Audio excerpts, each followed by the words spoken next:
김영숙 여사는 올해 72살입니다. 아들 부부와 손자와 함께 살고 있지만 집안에서 영숙 여사의 존재감은 거의 없습니다.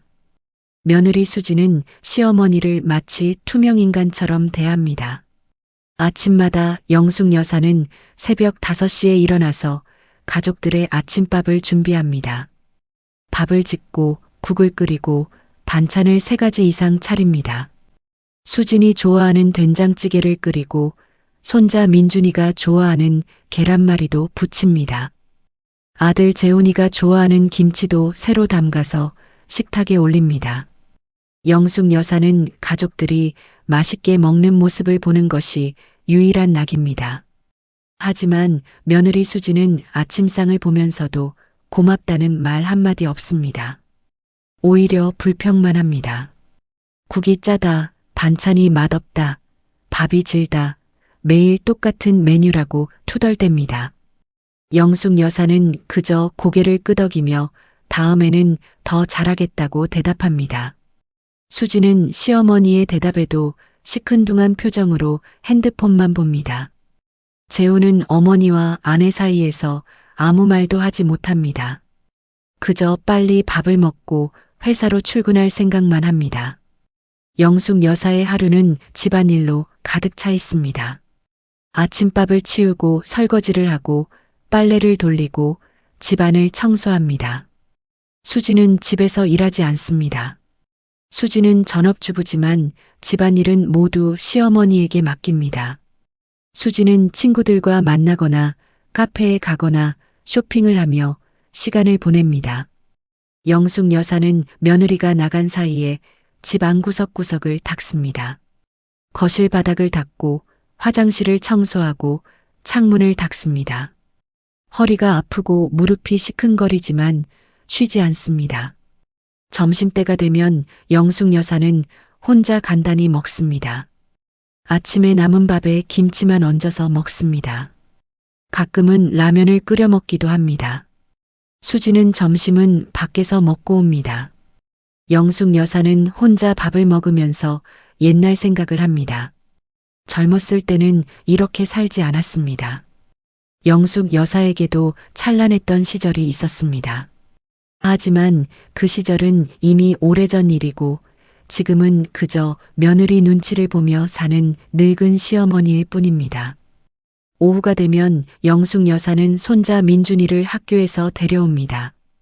민준이는 초등학교 3학년이고 영숙 여사에게 가장 소중한 존재입니다. 민준이만큼은 할머니를 좋아합니다. 학교 끝나고 할머니를 보면 활짝 웃으며 달려옵니다.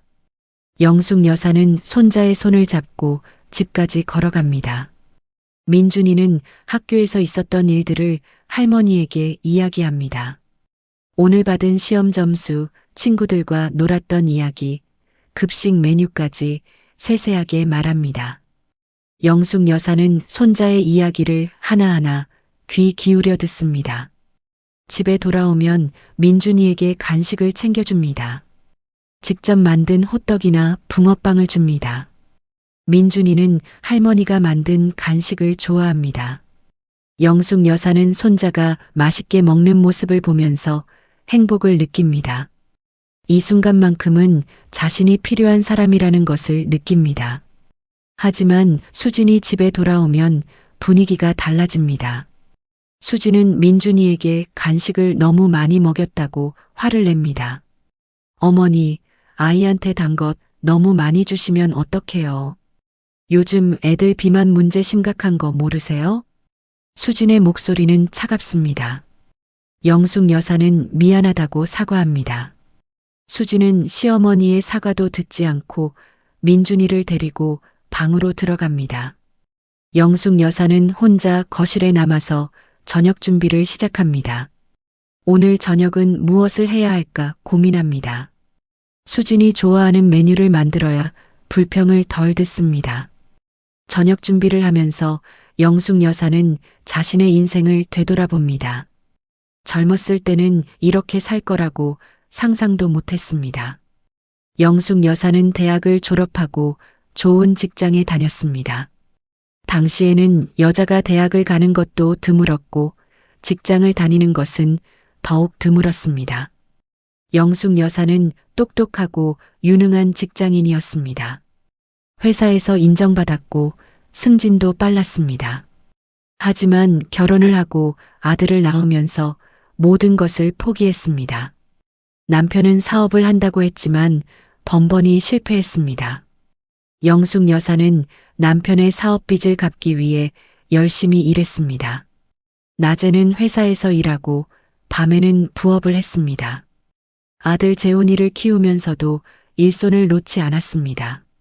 재훈이가 좋은 대학에 가고 좋은 직장을 얻을 수 있었던 것은 모두 영숙 여사의 희생 덕분이었습니다. 하지만 재훈이는 그 사실을 기억하지 못합니다.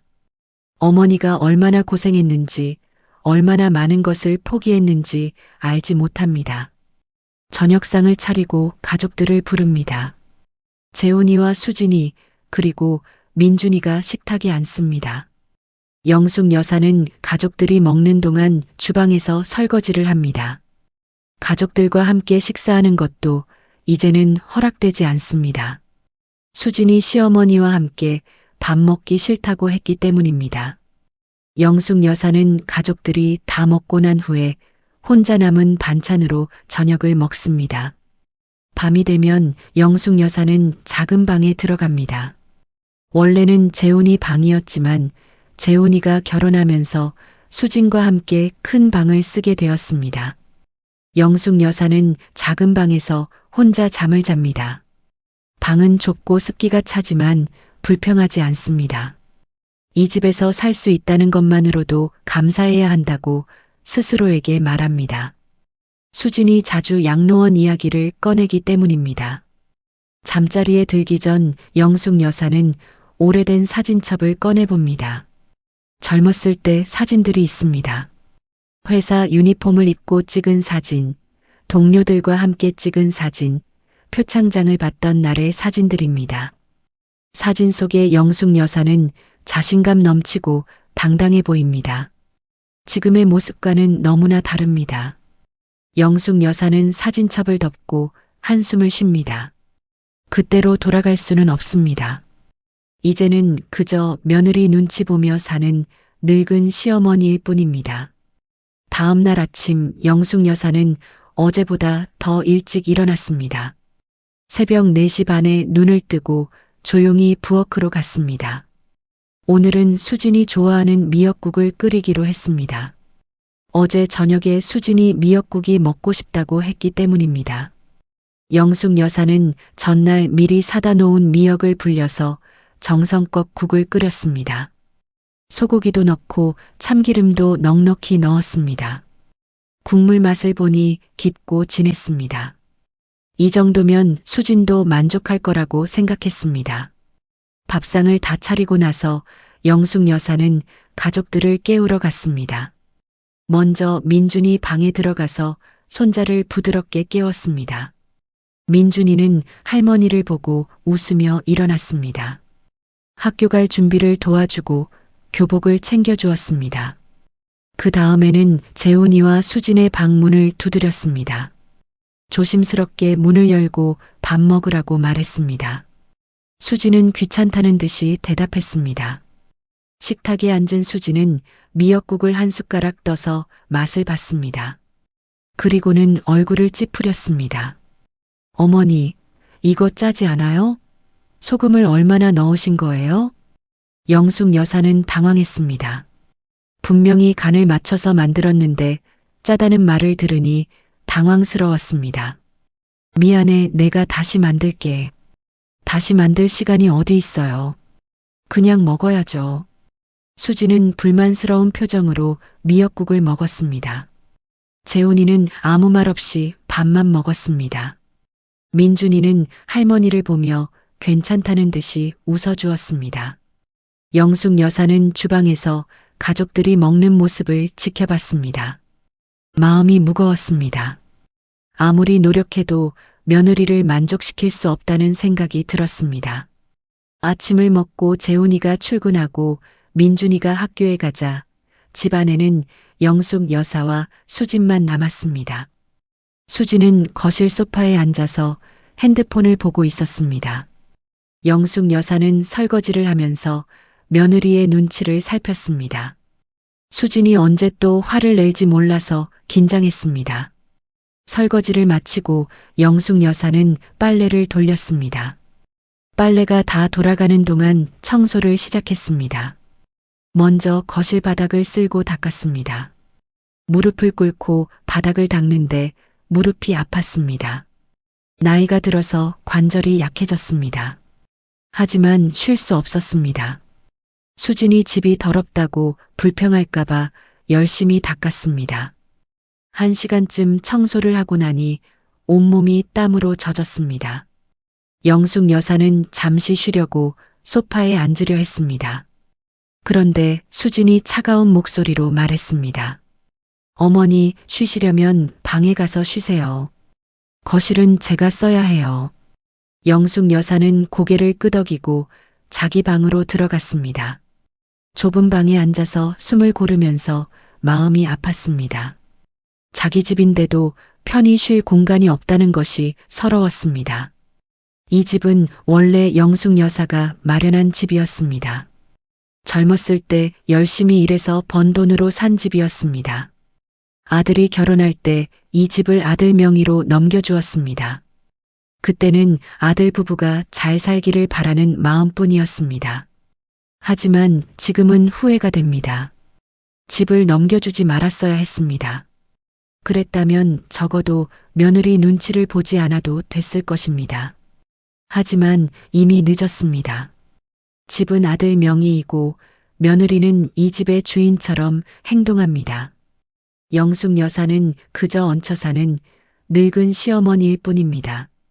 점심때가 되자 수지는 친구와 약속이 있다며 밖으로 나갔습니다.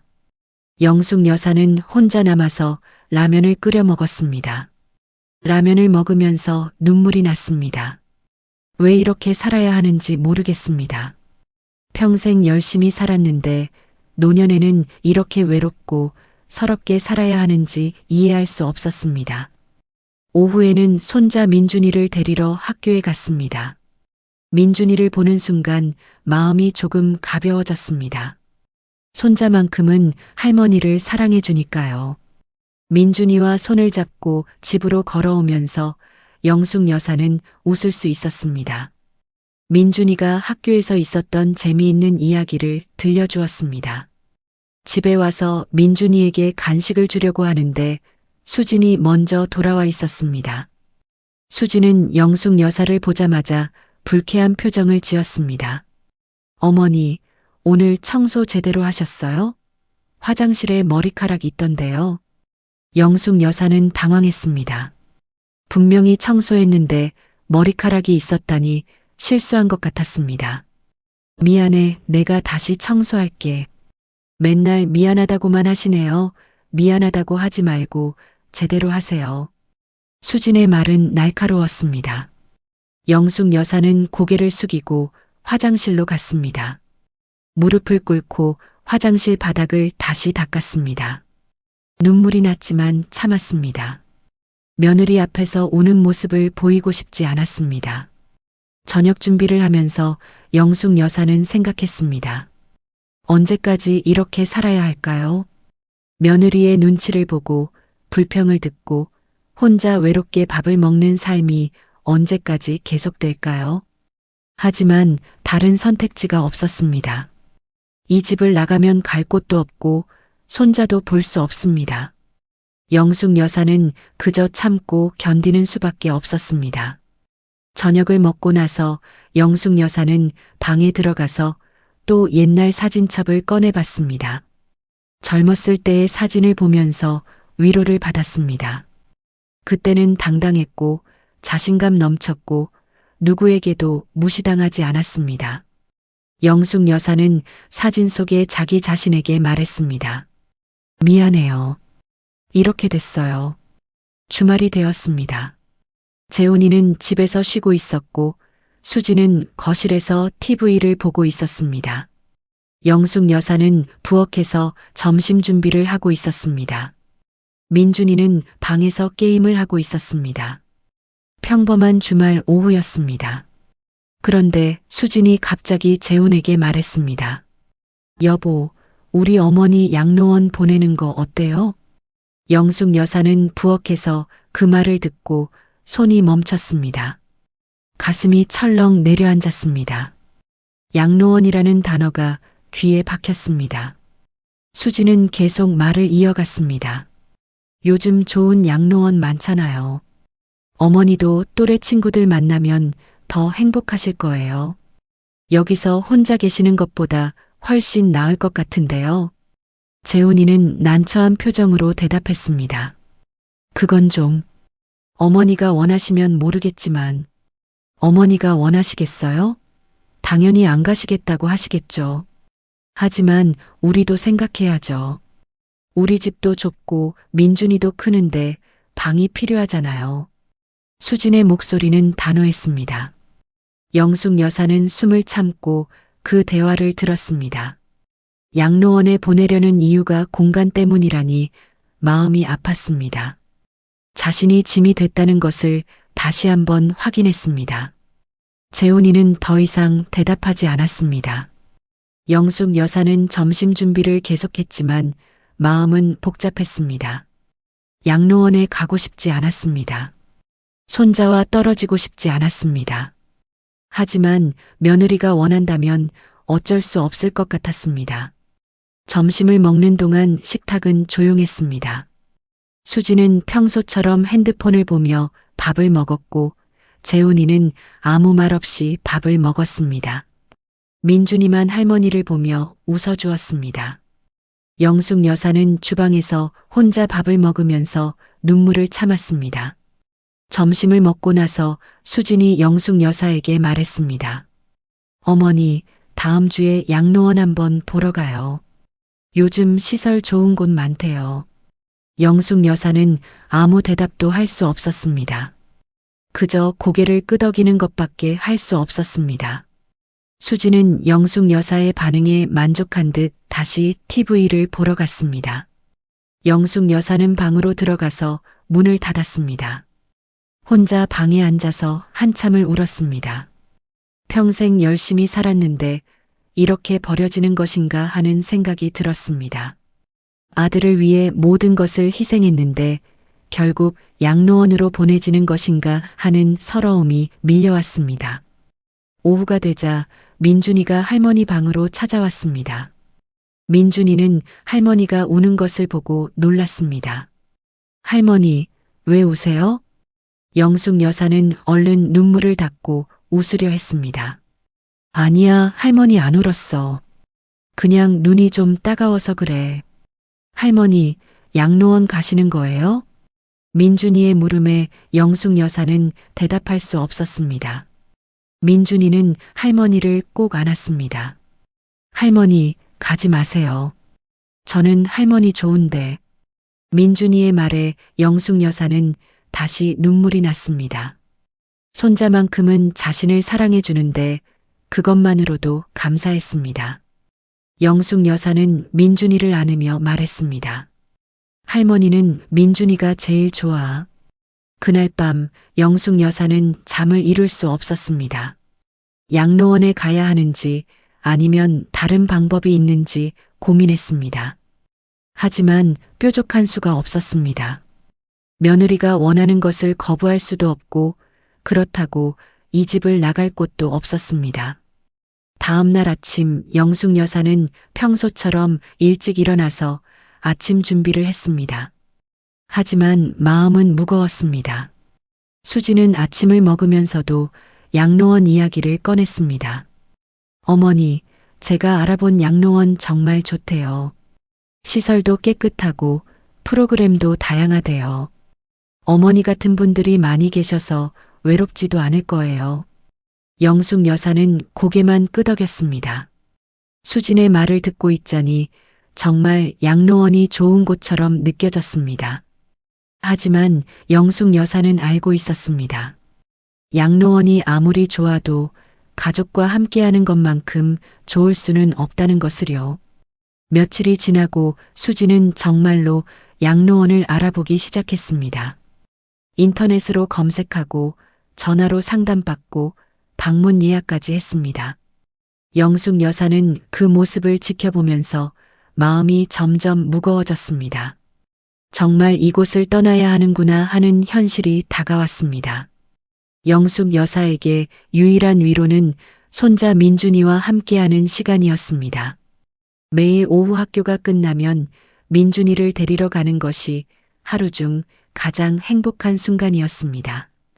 민준이는 할머니를 보면 항상 활짝 웃으며 달려왔습니다. 작은 손을 할머니 손에 꼭 쥐고 집까지 걸어오는 길은 영숙 여사에게 가장 소중한 시간이었습니다. 오늘도 민준이는 학교에서 있었던 일을 신나게 이야기했습니다. 할머니, 오늘 미술 시간에 그림 그렸는데 선생님이 칭찬하셨어요. 그래, 우리 민준이 대단하네. 무슨 그림 그렸는데? 할머니 그렸어요. 할머니랑 저랑 손잡고 있는 거요. 민준이의 말에 영숙 여사는 눈시울이 뜨거워졌습니다. 손자가 자신을 그렸다는 것이 너무 고마웠습니다. 영숙 여사는 민준이의 머리를 쓰다듬으며 말했습니다. 할머니한테 보여줄 수 있어? 네, 집에 가면 보여드릴게요. 집에 도착해서 민준이는 가방에서 그림을 꺼냈습니다. 크레파스로 그린 그림이었는데 할머니와 민준이가 손을 잡고 웃고 있는 모습이었습니다. 그림 솜씨는 서툴렀지만 영숙 여사에게는 세상에서 가장 아름다운 그림이었습니다. 민준아, 정말 예쁘다. 할머니 방에 붙여놔도 될까? 네, 할머니 좋으시면 드릴게요. 영숙 여사는 그림을 방에 가져가서 벽에 붙였습니다. 그림을 보면서 위로를 받았습니다. 적어도 손자만큼은 자신을 사랑한다는 것을 느낄 수 있었습니다. 민준이에게 간식을 만들어 주었습니다. 오늘은 호떡을 부쳤습니다. 민준이가 가장 좋아하는 간식이었습니다. 반죽을 치대고 설탕을 넣고 기름에 지져서 노릇노릇하게 만들었습니다. 민준이는 호떡을 한 입 베어 물고 환하게 웃었습니다. 할머니, 세상에서 할머니 호떡이 제일 맛있어요. 그래, 그럼 많이 먹어. 민준이가 호떡을 맛있게 먹는 모습을 보면서 영숙 여사는 행복했습니다. 이런 순간만큼은 모든 고통을 잊을 수 있었습니다. 하지만 그 행복은 오래가지 못했습니다. 수진이 집에 돌아오면서 분위기가 바뀌었습니다.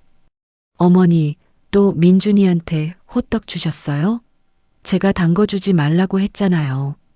미안해, 민준이가 좋아해서. 민준이가 좋아한다고 다 주면 어떡해요. 요즘 어린이 당뇨 얼마나 무서운데요. 수지는 민준이에게서 호떡을 빼앗고 쓰레기통에 버렸습니다. 민준이는 아쉬운 표정을 지었지만 아무 말도 하지 못했습니다. 영숙 여사는 미안한 마음에 손자를 바라봤습니다. 수지는 민준이를 데리고 방으로 들어갔습니다. 영숙 여사는 혼자 부엌에 남아서 남은 호떡을 치웠습니다. 정성껏 만든 호떡이 쓰레기통에 버려진 것을 보니 마음이 아팠습니다. 하지만 어쩔 수 없었습니다. 며느리의 말을 거스를 수 없었으니까요. 그날 저녁 영숙 여사는 평소보다 더 조용했습니다. 저녁 준비를 하면서도 기운이 없었습니다. 수진의 차가운 말들이 계속 머릿속에 맴돌았습니다. 양로원 이야기도 계속 생각났습니다. 정말로 이 집을 떠나야 하는 것일까요? 손자와 헤어져야 하는 것일까요? 저녁을 먹고 나서 민준이가 몰래 할머니 방으로 찾아왔습니다. 민준이는 할머니를 안으며 말했습니다. 할머니, 엄마가 할머니 보내려고 하는 거 저 알아요. 영숙 여사는 놀라서 민준이를 바라봤습니다. 민준아, 할머니 가지 마세요. 저는 할머니랑 계속 같이 살고 싶어요. 민준이의 눈에 눈물이 맺혔습니다. 영숙 여사도 눈물이 났습니다. 손자를 꼭 안으며 말했습니다. 할머니도 민준이랑 계속 같이 있고 싶어? 그럼 가지 마세요. 할머니가 어떻게 할 수 있는 게 아니야. 엄마가 원하면. 엄마한테 제가 말할게요. 할머니 보내지 말라고요. 민준이는 용감하게 말했습니다. 영숙 여사는 손자의 마음이 고마웠지만 그것이 소용없다는 것을 알고 있었습니다. 수진의 마음을 바꿀 수는 없을 것입니다. 주말 오후 수진이 친구들을 집으로 초대했습니다. 3명의 친구들이 왔는데 모두 비슷한 또래의 주부들이었습니다. 수진은 친구들을 위해 거실을 정리하고 과일과 커피를 준비했습니다. 아니, 정확히는 영숙 여사에게 준비하라고 시켰습니다. 어머니, 친구들 오는데 과일 좀 예쁘게 깎아주세요. 커피도 4잔 내려주시고요. 영숙 여사는 고개를 끄덕이고 부엌으로 갔습니다. 사과와 배를 깎아서 예쁘게 접시에 담았습니다. 커피도 정성껏 내렸습니다. 친구들이 도착하자 수지는 활짝 웃으며 맞이했습니다. 영숙 여사는 과일 접시와 커피를 들고 거실로 나갔습니다. 어머, 시어머니가 직접 서빙해 주시네요? 친구 중 한 명이 말했습니다. 하지만 그 말투에는 존경보다는 동정이 섞여 있었습니다. 수진이 대답했습니다. 네, 우리 어머니가 집안일 도와주세요. 나이 드셔서 밖에서 일하기는 힘드시니까요. 영숙 여사는 아무 말 없이 과일과 커피를 내려놓았습니다. 그리고 조용히 부엌으로 돌아가려 했습니다. 하지만 친구들의 대화가 귀에 들렸습니다. 요즘 시어머니랑 사는 게 쉽지 않죠? 맞아요. 저도 전에 시어머니랑 살았는데 정말 힘들었어요. 그래서 양로원 보냈어요. 수진 씨도 그렇게 하시는 게 나을 것 같아요. 젊은 부부가 시어머니까지 모시고 살면 스트레스 받잖아요. 수진이 대답했습니다. 사실 저도 요즘 그 생각하고 있어요. 다음 주에 양로원 한번 보러 가려고요. 친구들은 수진의 결정에 찬성했습니다. 영숙 여사는 부엌에서 그 대화를 듣고 있었습니다. 가슴이 답답했습니다. 자신이 짐이 되어서 며느리가 친구들에게까지 불평하고 있다는 것이 슬펐습니다. 영숙 여사는 부엌에서 설거지를 하면서 눈물을 참았습니다. 친구들의 웃음소리가 거실에서 들려왔습니다. 수지는 친구들과 즐겁게 이야기를 나누고 있었습니다. 시어머니 이야기, 양육 이야기, 남편 이야기 등 다양한 주제로 대화했습니다. 1시간쯤 지나서 친구 중 한 명이 화장실을 가려고 일어났습니다. 그런데 화장실 가는 길에 영숙 여사의 방문이 열려 있는 것을 보았습니다. 친구는 호기심에 방 안을 들여다봤습니다. 작고 좁은 방이었습니다. 침대 하나와 작은 옷장 하나가 전부였습니다. 벽에는 민준이가 그린 그림이 붙어 있었습니다. 친구는 거실로 돌아와서 수진에게 말했습니다. 어머니 방 되게 작던데요? 저희 집 창고보다 작은 것 같아요. 수진이 대답했습니다. 우리 집이 좁아서 어쩔 수 없어요. 큰 방은 저희 부부가 쓰고 중간 방은 민준이가 쓰니까 어머니는 작은 방 쓰실 수밖에 없어요. 그래도 너무 작은 것 같은데 어머니가 불편하시지 않아요? 불편하시겠죠. 그래서 양로원 보내는 게 나을 것 같아요. 양로원 가시면 더 넓은 방 쓰실 수 있을 거예요. 친구들은 고개를 끄덕였습니다. 영숙 여사는 부엌에서 그 대화를 듣고 있었습니다. 자기 방이 창고보다 작다는 말을 듣고 마음이 아팠습니다. 하지만 그게 현실이었습니다. 영숙 여사는 이 집에서 가장 작은 방을 쓰고 있었습니다. 친구들이 떠나고 나서 수지는 영숙 여사에게 말했습니다. 어머니, 설거지 다 하셨어요? 거실도 좀 정리해 주세요. 영숙 여사는 고개를 끄덕이고 거실로 나갔습니다. 친구들이 먹다 남긴 과일과 커피잔을 치웠습니다. 소파 위에 떨어진 과자 부스러기도 쓸었습니다.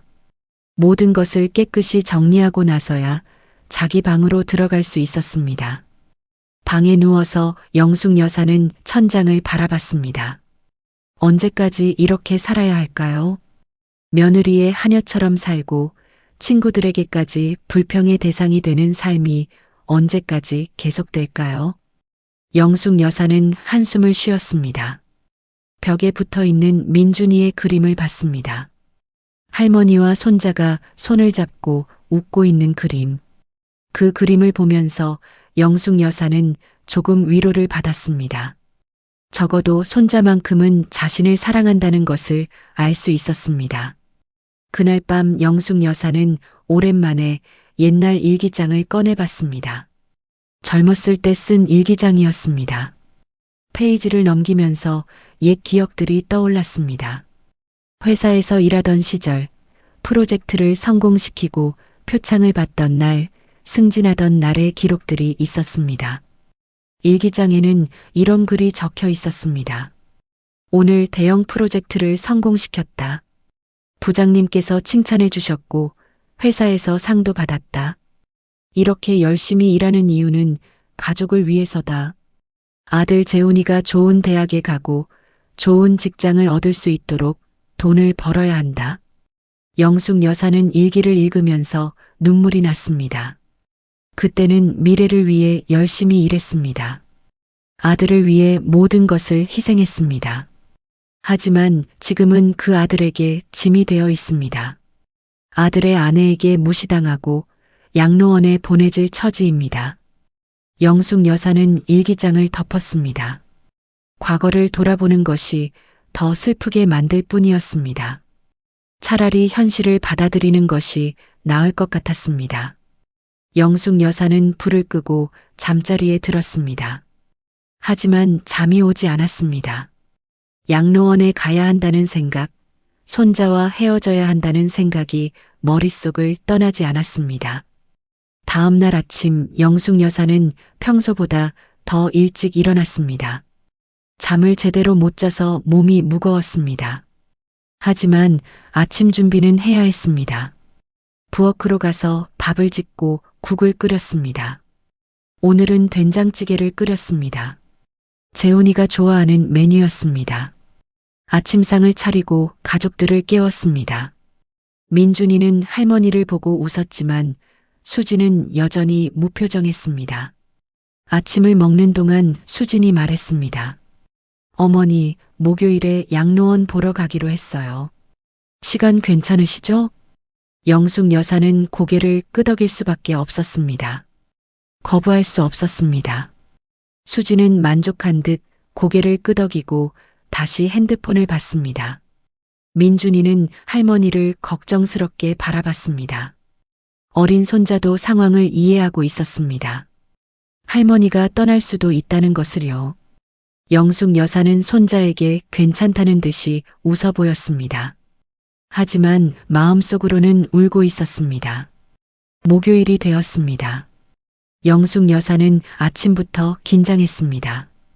오늘 양로원을 보러 가기로 한 날이었습니다. 수지는 아침 일찍부터 준비를 했습니다. 외출복을 입고 화장을 했습니다. 영숙 여사에게도 옷을 갈아입으라고 했습니다. 어머니, 깨끗한 옷 입으세요. 양로원 가서 상담받아야 하니까요. 영숙 여사는 옷장에서 가장 깨끗한 옷을 꺼내 입었습니다. 거울을 보니 초라한 모습이었습니다. 한때는 정장을 입고 당당하게 회사에 다녔는데 지금은 이렇게 초라해졌습니다. 영숙 여사는 한숨을 쉬고 거실로 나갔습니다. 재훈이는 회사에 갔고 민준이는 학교에 갔습니다. 집에는 영숙 여사와 수진만 남았습니다.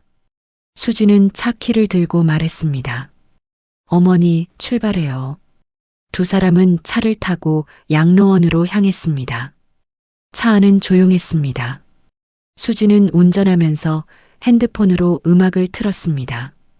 영숙 여사는 창밖을 바라보면서 복잡한 생각에 빠졌습니다. 정말로 이곳에 가야 하는 것일까요? 다른 방법은 없을까요? 30분쯤 차를 타고 가니 양로원이 나왔습니다.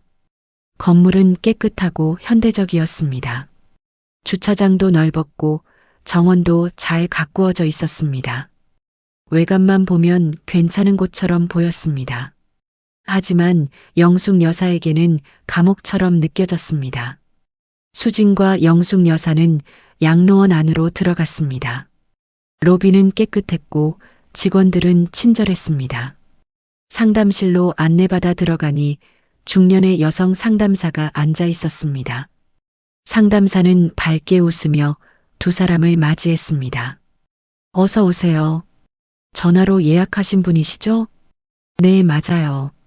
시어머니 입소 상담받으러 왔어요. 상담사는 고개를 끄덕이고 서류를 꺼냈습니다. 양로원의 시설, 프로그램, 비용 등을 설명하기 시작했습니다. 수지는 열심히 듣고 질문했습니다. 영숙 여사는 그저 옆에 앉아서 상담사의 말을 들었습니다. 저희 양로원은 최신 시설로 되어 있고 다양한 프로그램도 운영하고 있습니다.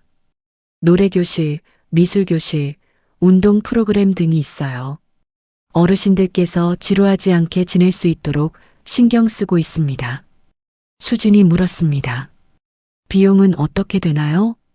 한 달에 200만 원입니다. 식사와 간병 서비스가 포함된 금액이에요. 수지는 고개를 끄덕였습니다. 비용이 적지 않았지만 감당할 수 있는 수준이었습니다. 상담사는 계속 설명했습니다. 실제 시설도 보여드릴까요? 어르신 방이랑 식당, 프로그램실 등을 둘러보시면 좋을 것 같아요. 수진이 동의했습니다. 세 사람은 일어나서 양로원 내부를 둘러보기 시작했습니다. 먼저 노인들이 생활하는 방을 봤습니다. 방은 작았지만 깨끗했습니다. 침대와 옷장, 작은 책상이 있었습니다. 창문도 있어서 햇빛이 들어왔습니다. 이 방에서 어르신 한 분이 생활하시게 됩니다. 개인 공간이 있어서 편안하게 지내실 수 있어요. 영숙 여사는 방을 둘러봤습니다. 나쁘지 않은 곳이었습니다. 하지만 마음이 무거웠습니다. 이곳에서 혼자 지내야 한다는 것이 슬펐습니다. 가족과 떨어져서, 손자와 떨어져서 살아야 한다는 것이 견딜 수 없었습니다. 다음으로 식당을 봤습니다. 넓은 공간에 여러 테이블이 있었습니다. 노인들이 함께 식사하는 곳이었습니다. 상담사가 설명했습니다. 하루 3끼 식사가 제공됩니다. 영양사가 짠 메뉴로 건강식을 제공하고 있어요. 수지는 만족스러운 표정이었습니다. 영숙 여사는 식당을 둘러보면서 마음이 더 무거워졌습니다.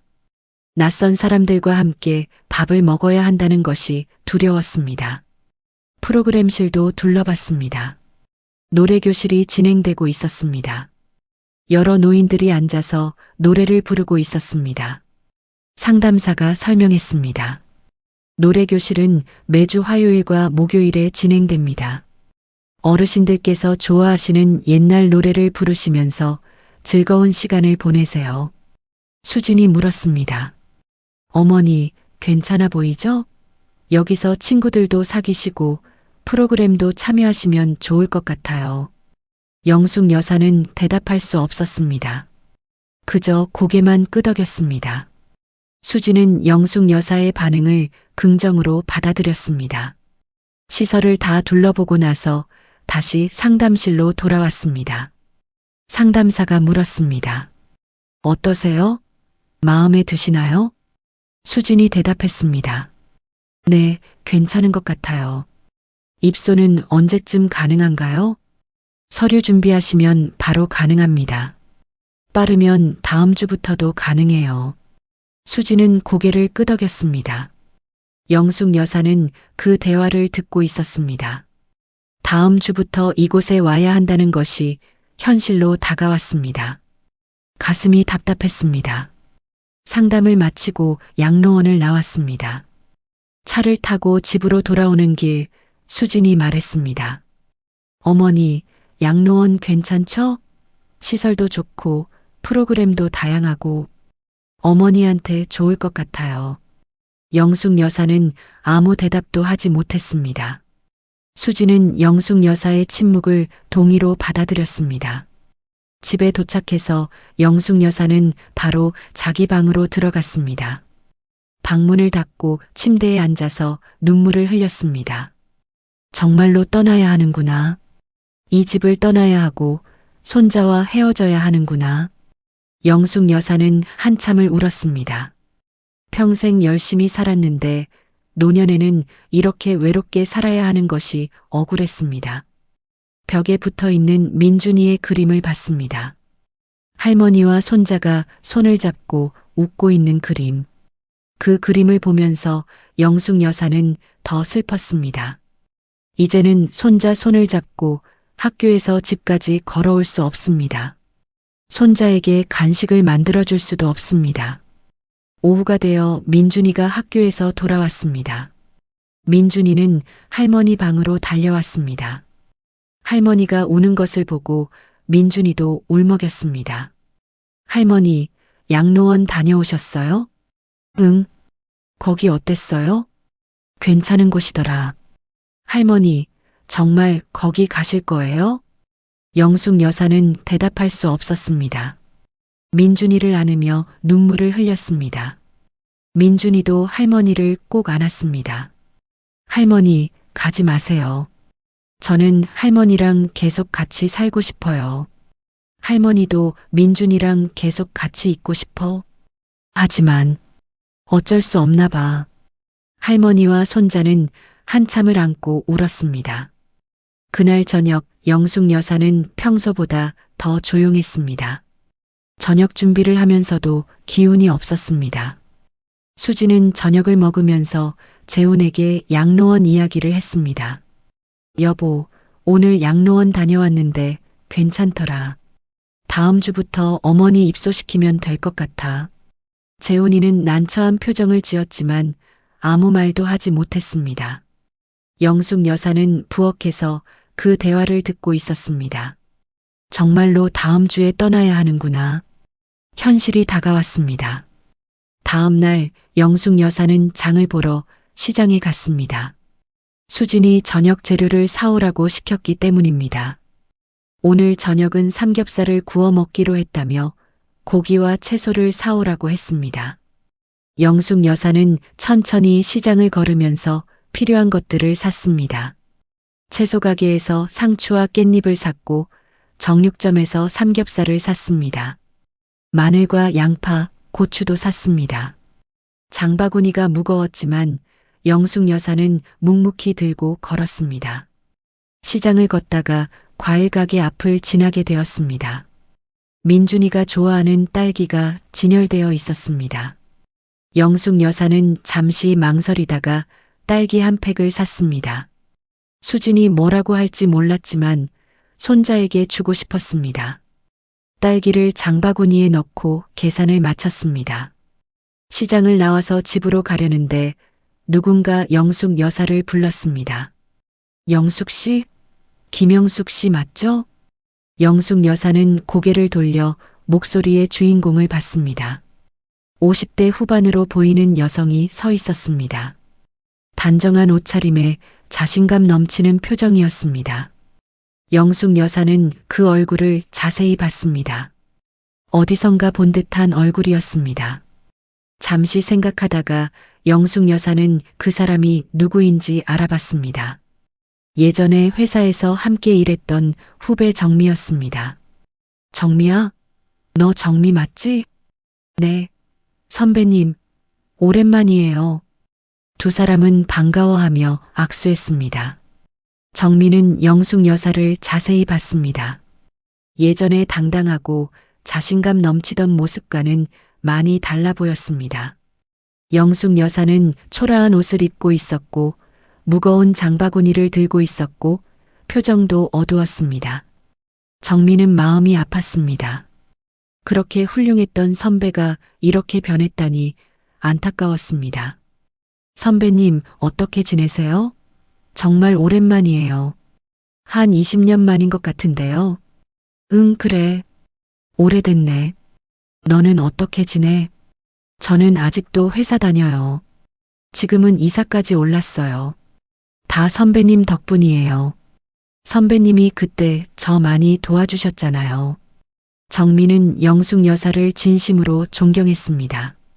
예전에 회사에서 영숙 여사는 능력 있고 유능한 선배였습니다. 여성이 임원까지 오르기 힘든 시대에 임원까지 올랐던 대단한 분이었습니다. 정미가 신입사원으로 입사했을 때 영숙 여사는 멘토가 되어 주었습니다. 일하는 방법을 가르쳐주고 어려움이 있을 때마다 도와주었습니다.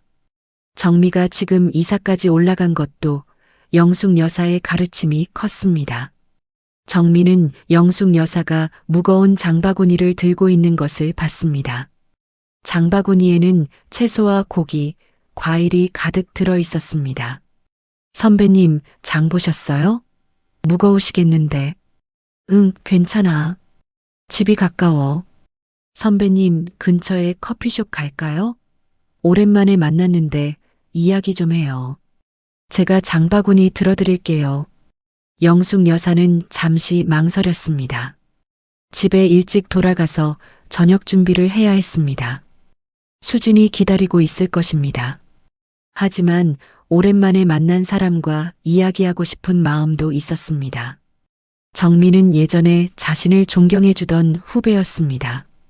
오랜만에 자신을 알아봐주는 사람을 만났습니다. 영숙 여사는 고개를 끄덕였습니다. 그래, 잠깐만 이야기하자. 하지만 올해는 못 있어. 집에 일이 있어서. 네, 괜찮아요. 커피 한 잔만 하시죠. 두 사람은 근처 커피숍으로 갔습니다. 정미는 영숙 여사의 장바구니를 들어주었습니다. 커피숍에 들어가서 조용한 자리에 앉았습니다. 정미가 커피를 주문했습니다. 아메리카노 2잔을 주문하고 케이크도 하나 주문했습니다. 선배님, 케이크 좋아하셨잖아요. 예전에 회식 때마다 디저트 꼭 드셨던 거 기억나요? 영숙 여사는 희미하게 웃었습니다. 그랬던 것 같았습니다. 예전에는 회식도 자주 하고 동료들과 즐겁게 이야기도 나누고 디저트도 먹고 그랬습니다. 하지만 그건 아주 오래전 일입니다. 커피와 케이크가 나왔습니다. 정미가 물었습니다. 선배님, 요즘 뭐 하세요? 퇴직하신 지 오래됐죠? 응. 그냥 집에서 지내. 가족들은 잘 계시고요? 아들 부부, 손자랑 같이 살아. 아, 그렇구나. 손자가 있으시면 행복하시겠어요. 영숙 여사는 대답하지 않았습니다. 그저 커피를 마셨습니다. 정미는 영숙 여사의 짧은 대답에서 뭔가 이상함을 느꼈습니다. 예전에 영숙 여사는 말도 많고 활기차고 자신감 넘치는 사람이었습니다. 회사에서 프레젠테이션 할 때는 당당했고 후배들에게 조언할 때는 따뜻했고 문제를 해결할 때는 냉철했습니다. 하지만 지금은 말수도 적고 표정도 어둡고 기운이 없어 보였습니다. 정미는 케이크를 한 입 먹고 다시 물었습니다. 선배님, 혹시 무슨 일 있으세요? 안 좋아 보이시는데. 제가 도와드릴 수 있는 일이 있으면 말씀해 주세요. 영숙 여사는 대답하지 않았습니다. 그저 커피를 마시면서 창밖을 바라봤습니다. 밖에는 사람들이 바쁘게 지나다니고 있었습니다. 모두 목적지를 향해 걸어가고 있었습니다. 영숙 여사는 자신도 예전에는 그렇게 바쁘게 살았다는 것을 기억했습니다. 회사에 출근하고 회의에 참석하고 프로젝트를 진행하고 퇴근하고 바쁘지만 보람 있는 삶이었습니다. 정미는 계속 기다렸습니다. 선배가 마음을 열고 이야기해 주기를 바랐습니다. 한참을 기다리다가 영숙 여사가 입을 열었습니다. 정미야, 나 요즘 힘들어. 정미는 고개를 끄덕이며 들었습니다. 영숙 여사는 천천히 이야기하기 시작했습니다. 며느리에게 무시당하는 것, 집안일을 혼자 다 하는 것, 가족들과 함께 밥도 못 먹는 것, 작은 방에서 혼자 지내는 것, 그리고 가장 힘든 것은 다음 주에 양로원에 가야 한다는 것이라고 말했습니다. 정미는 영숙 여사의 이야기를 듣고 충격을 받았습니다. 입을 다물지 못했습니다. 그렇게 능력 있고 훌륭했던 선배가 지금은 이렇게 힘들게 지내고 있다니 믿기지 않았습니다. 정미의 눈에 눈물이 맺혔습니다. 선배가 불쌍했고 안타까웠고 화가 났습니다. 선배님, 그게 무슨 말씀이세요? 선배님이 얼마나 대단한 분인데 며느리한테 그런 대접을 받으세요? 말도 안 돼요. 정미야, 나는 이제 늙은 시어머니일 뿐이야. 예전에 나는 없어. 지금은 그저 짐이 된 노인일 뿐이야. 아니에요. 선배님은 여전히 대단한 분이에요. 며느리분이 선배님이 누구신지 모르는 것 같은데 알려드려야 하는 거 아니에요? 선배님이 얼마나 훌륭한 일을 하셨는지, 얼마나 많은 사람들에게 영향을 주셨는지 알려드려야죠. 영숙 여사는 고개를 저었습니다. 손을 저으며 말했습니다. 그럴 필요 없어. 과거는 과거일 뿐이야. 지금 내가 뭘 했는지는 중요하지 않아. 지금 나는 그저 늙은 시어머니고 며느리 눈에는 짐일 뿐이야. 정미는 안타까운 표정으로 영숙 여사를 바라봤습니다. 무언가 도와주고 싶었지만 어떻게 해야 할지 몰랐습니다. 며느리에게 화를 낼 수도 없고 강제로 어떻게 할 수도 없었습니다. 하지만 그냥 보고만 있을 수는 없었습니다. 정미는 생각하다가 명함을 꺼냈습니다. 가방에서 명함 지갑을 꺼내서 명함 한 장을 뽑았습니다. 그리고 영숙 여사에게 건넸습니다. 선배님, 제 명함 드릴게요. 혹시 필요한 일 있으시면 언제든지 연락 주세요. 제가 도와드릴 수 있는 일이 있으면 뭐든지 하겠습니다. 정미는 명함을 건네면서 말했습니다. 명함에는 기업이사 이정미라고 적혀 있었습니다. 회사 주소와 전화번호, 이메일 주소도 적혀 있었습니다. 영숙 여사는 명함을 받아서 가방에 넣었습니다. 고마워, 정미야. 내가 이렇게 성공해서 선배로서 기뻐. 앞으로도 잘하길 바라. 선배님, 제가 여기까지 온 건 다 선배님 덕분이에요. 선배님이 저한테 가르쳐 주신 것들, 격려해 주신 것들 다 기억하고 있어요. 저는 선배님께 빚진 사람이에요. 두 사람은 조금 더 이야기를 나누었습니다. 정미는 회사 이야기를 했고 영숙 여사는 조용히 들었습니다. 정미는 최근에 진행하는 프로젝트 이야기도 했고 후배들을 관리하는 어려움도 이야기했습니다. 영숙 여사는 가끔씩 조언을 해주었습니다. 짧은 조언이었지만 정미에게는 큰 도움이 되었습니다. 역시 선배님은 달랐습니다. 시간이 흘러서 영숙 여사는 일어났습니다. 정미야, 나 이제 가봐야겠어. 집에 저녁 준비해야 해서. 네, 선배님. 조심히 가세요. 그리고 꼭 연락 주세요. 제가 도와드릴게요. 영숙 여사는 고개를 끄덕이고 장바구니를 들었습니다. 정미는 선배를 배웅하며 안타까운 마음을 감출 수 없었습니다. 커피숍을 나와서 헤어지면서 정미는 생각했습니다. 선배님을 도와드릴 방법을 찾아야겠다고. 그냥 보고만 있을 수는 없다고. 영숙 여사는 시장에서 산 물건을 들고 집으로 돌아왔습니다. 무거운 장바구니를 들고 천천히 걸어왔습니다. 허리도 아프고 다리도 아팠지만 참았습니다. 집에 도착하니 수진이 불쾌한 표정으로 기다리고 있었습니다. 거실 소파에 앉아서 시계를 보고 있었습니다. 어머니, 왜 이렇게 늦으세요? 저녁 준비는 언제 하시려고요? 애들 배고프다고 하는데. 미안해, 금방 할게. 영숙 여사는 부엌으로 가서 서둘러 저녁 준비를 시작했습니다. 장바구니에서 고기와 채소를 꺼내서 씻었습니다. 상추와 깻잎을 물에 담가서 씻고 마늘과 양파는 껍질을 벗겼습니다. 고기는 접시에 담아서 식탁에 올렸습니다. 된장찌개도 끓이고 밥도 지었습니다. 저녁 준비를 하면서 영숙 여사는 정미와의 만남을 계속 생각했습니다. 오랜만에 자신을 존경해주는 사람을 만났습니다. 오랜만에 과거의 자신을 기억하는 사람을 만났습니다. 그 만남이 위로가 되었습니다. 적어도 누군가는 자신을 기억하고 있다는 것이 감사했습니다. 하지만 마음 한편으로는 슬펐습니다. 과거에는 존경받는 선배였지만 지금은 며느리에게 무시당하는 시어머니입니다. 그 차이가 너무 컸습니다. 영숙 여사는 한숨을 쉬며 저녁 준비를 계속했습니다.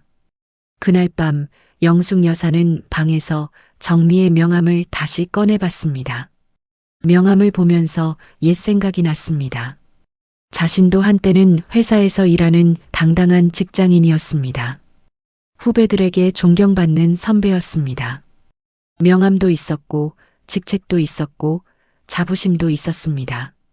하지만 지금은 모든 것이 달라졌습니다. 명함도 없고 직책도 없고 자부심도 없습니다. 영숙 여사는 명함을 서랍에 조심스럽게 넣었습니다. 과거로 돌아갈 수는 없습니다. 지금은 그저 현실을 받아들이는 수밖에 없었습니다. 양로원에 가야 하는 현실, 가족과 헤어져야 하는 현실을 받아들여야 했습니다. 영숙 여사는 창밖을 바라봤습니다.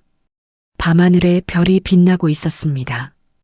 영숙 여사는 별을 보면서 생각했습니다. 내 인생도 저 별처럼 한때 빛났었는데 지금은 그 빛이 사라졌구나. 하지만 별은 여전히 하늘에 있습니다. 빛이 약해졌을 뿐 사라진 것은 아닙니다. 며칠 후 영숙 여사는 양로원 입소 날짜가 정해졌다는 말을 들었습니다. 다음 주 월요일에 입소하기로 했다고 수진이 말했습니다. 오늘이 목요일이니까 이제 나흘 남았습니다. 나흘 후면 이 집을 떠나야 합니다. 손자와 헤어져야 합니다. 영숙 여사는 짐을 싸기 시작했습니다. 방 안에 있는 옷장을 열고 옷가지를 꺼냈습니다. 많지 않은 옷들이었습니다. 평소에 입는 옷 몇 벌, 외출할 때 입는 옷 몇 벌, 그리고 속옷과 양말들. 모두 작은 가방에 들어갔습니다. 영숙 여사는 옷을 개면서 눈물이 났습니다. 평생 모은 것이 이것뿐인가 하는 생각이 들었습니다. 개인 물품들도 챙겼습니다. 오래된 사진첩, 일기장, 정미가 준 명함, 그리고 민준이가 그린 그림들. 이것들이 영숙 여사에게 가장 소중한 것들이었습니다. 조심스럽게 가방에 넣었습니다. 짐을 싸는 동안 민준이가 방문을 열고 들어왔습니다. 민준이는 할머니가 짐을 싸는 것을 보고 울먹이기 시작했습니다. 어린 눈에서 눈물이 뚝뚝 떨어졌습니다. 할머니, 정말 가시는 거예요? 영숙 여사는 손자를 안으며 대답했습니다. 응. 할머니 가야 할 것 같아. 싫어요. 할머니 가지 마세요. 저는 할머니랑 계속 같이 살고 싶어요. 민준이는 할머니를 꼭 안으며 울었습니다. 영숙 여사도 눈물을 참지 못했습니다. 손자와 헤어지는 것이 가장 슬펐습니다. 민준이만큼은 자신을 사랑해 주는데 그 손자와 헤어져야 한다는 것이 견딜 수 없었습니다. 민준아, 할머니도 너랑 계속 같이 있고 싶어? 하지만 어쩔 수 없나 봐. 엄마가 원하시니까. 엄마한테 제가 말할게요. 할머니 보내지 말라고요. 민준이는 용감하게 말했습니다. 영숙 여사는 손자의 마음이 고마웠지만 그것이 소용없다는 것을 알고 있었습니다. 수진의 마음을 9살짜리 아이가 바꿀 수는 없을 것입니다. 할머니와 손자는 한참을 안고 있었습니다. 시간이 멈춘 것 같았습니다. 영숙 여사는 손자의 체온을 느끼면서 생각했습니다. 이 따뜻함을 기억하고 싶다고. 양로원에 가서도 이 순간을 기억하고 싶다고. 그런데 그날 저녁 예상치 못한 일이 일어났습니다. 저녁 식사를 준비하고 있는데 초인종이 울렸습니다. 수진이 문을 열었습니다. 문 밖에는 정장을 입은 중년 남성이 서 있었습니다. 키가 크고 안경을 쓴 남성이었습니다. 수진이 물었습니다. 누구세요? 안녕하세요. 한국기업 부사장 박진수라고 합니다. 김영숙 여사님 계신가요? 수진은 당황했습니다. 대기업 부사장이라고요? 왜 대기업 부사장이 시어머니를 찾아왔는지 이해할 수 없었습니다. 수진은 잠시 멍하니 서 있다가 정신을 차리고 안으로 들어가서 영숙 여사를 불렀습니다. 어머니, 누가 찾아오셨는데요? 한국기업 부사장님이라고.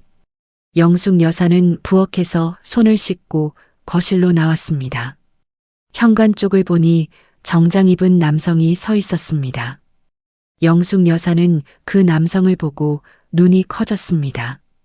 박진수 부사장은 예전에 영숙 여사 밑에서 일했던 부하 직원이었습니다.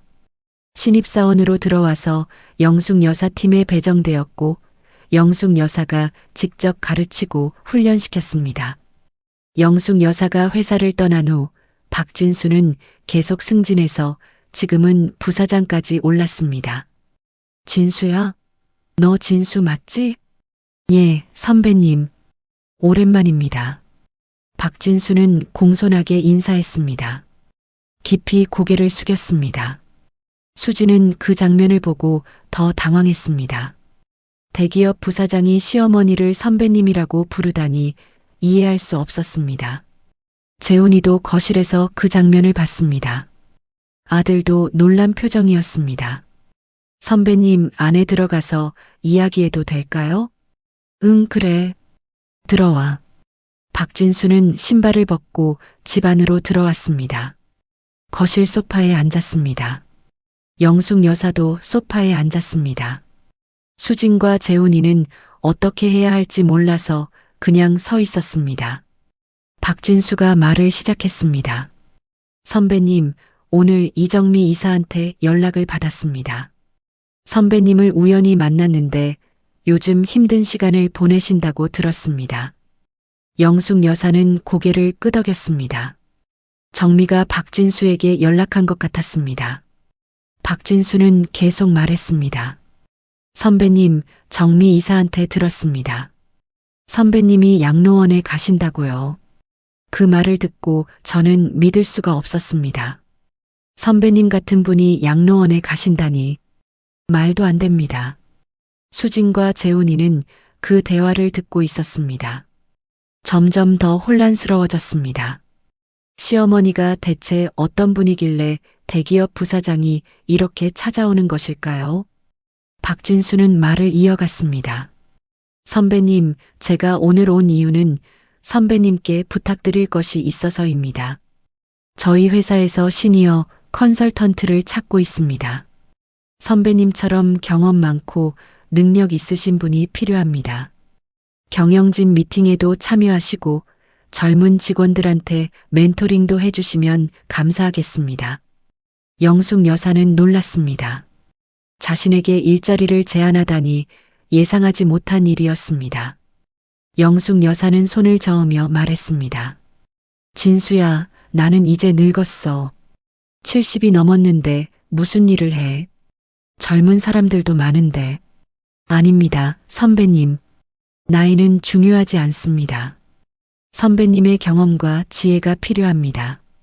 선배님이 30년 전에 하셨던 프로젝트들, 그때 만드신 시스템들이 지금도 저희 회사에서 사용되고 있습니다. 선배님은 저희 회사의 기초를 만드신 분입니다. 박진수의 말에 수진과 재훈이는 더욱 놀랐습니다. 시어머니가 대기업의 기초를 만들었다고요? 도대체 어떤 일을 하신 분일까요? 수진은 조심스럽게 물었습니다. 저기, 실례지만 어머니가 어떤 일을 하셨길래 부사장님이 직접 찾아오신 건가요? 박진수가 수진을 바라보며 대답했습니다. 김영숙 선배님은 저희 업계에서 전설적인 분입니다. 30년 전 여성으로서는 드물게 대기업 임원까지 오르신 분이고 수많은 프로젝트를 성공시키신 분입니다. 특히 구조조정 프로젝트와 해외 진출 프로젝트는 지금도 케이스 스터디로 사용되고 있습니다. 박진수는 말을 이어갔습니다. 선배님은 회사가 어려울 때 회사를 살리신 분입니다. 당시에 회사가 부도 위기에 있었는데 선배님이 구조조정 프로젝트를 성공시켜서 회사를 살렸습니다. 그때 선배님 밑에서 일했던 사람들이 지금 회사 경영진에 많이 있습니다. 저를 포함해서요. 수지는 입이 벌어졌습니다. 자신이 그동안 무시하고 집안일만 시키고 양로원에 보내려고 했던 시어머니가 그런 대단한 분이었다니 믿기지 않았습니다. 재훈이도 충격을 받았습니다. 어머니가 그런 일을 하셨다는 것을 전혀 몰랐습니다. 박진수는 서류 봉투를 꺼내서 영숙 여사에게 건넸습니다. 두꺼운 봉투였습니다. 선배님, 이게 계약서입니다. 꼭 한번 읽어보시고 생각해 주세요. 영숙 여사는 봉투를 받았습니다. 봉투를 열어봤습니다. 계약서와 급여 명세서가 들어 있었습니다. 영숙 여사는 급여 명세서를 봤습니다. 금액을 보고 눈이 커졌습니다. 월급이 500만 원이었습니다. 상당히 높은 금액이었습니다. 수진도 그 금액을 보고 눈이 커졌습니다. 시어머니가 그런 일자리 제안을 받다니, 그것도 그렇게 높은 급여로 제안받다니 충격이었습니다. 박진수가 말했습니다. 선배님, 일주일에 이틀만 나오셔도 됩니다. 월요일과 목요일 혹은 선배님 편하신 요일로 조정하겠습니다.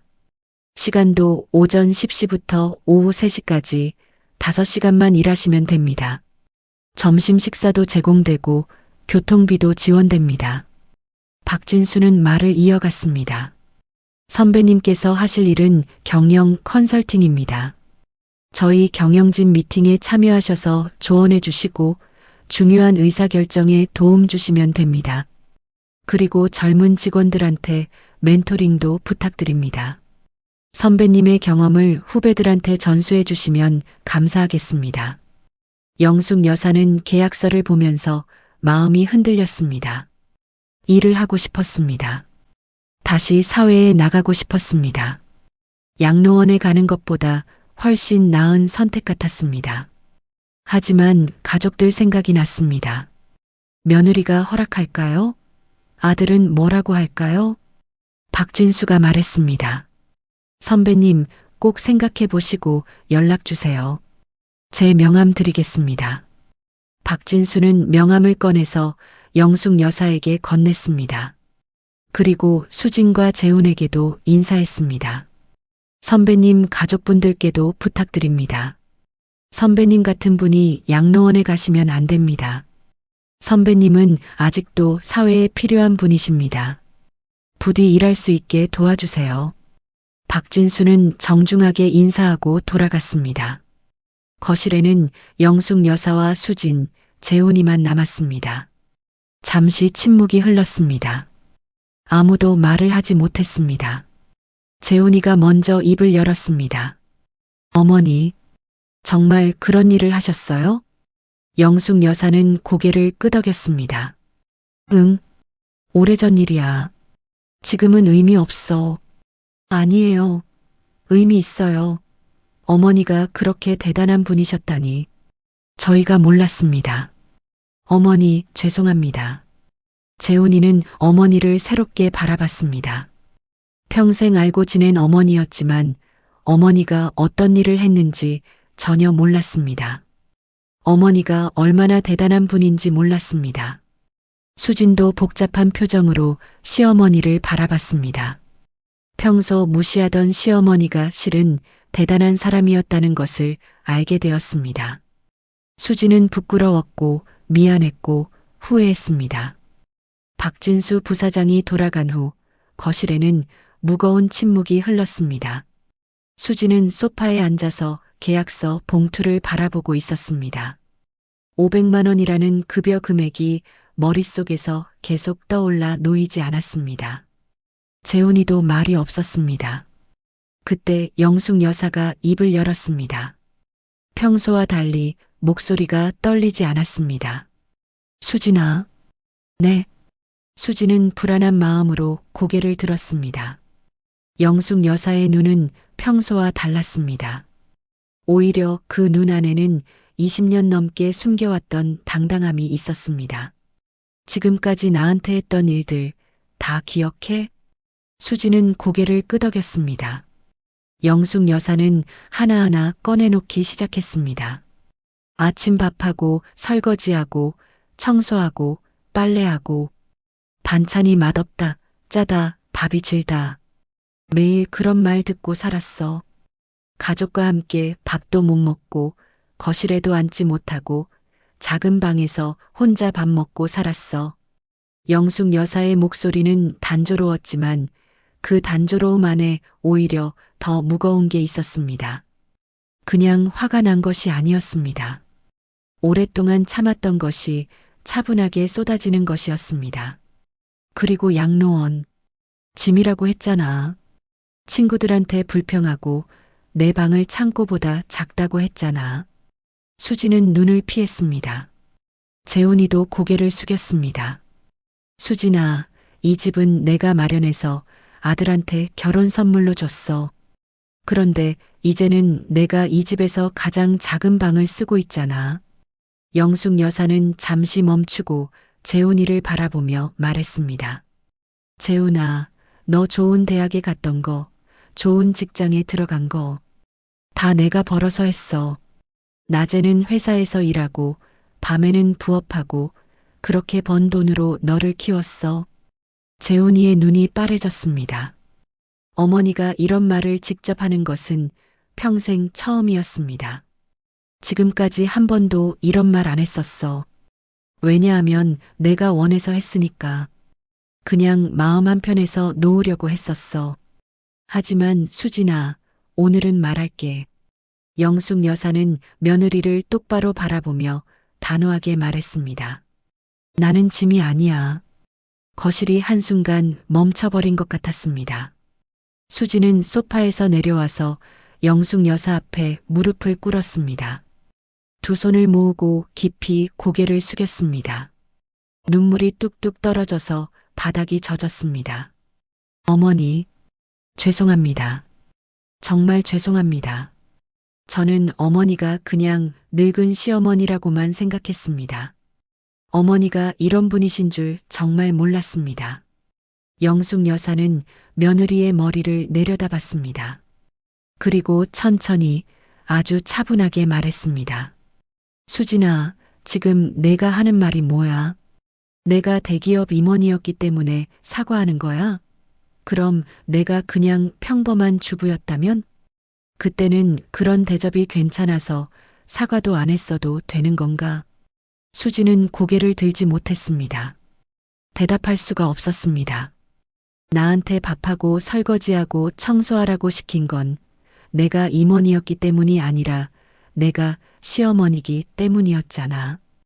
혼자 작은 방에 가둔 건 내가 누구였기 때문이 아니라 내가 짐이라고 생각했기 때문이었잖아.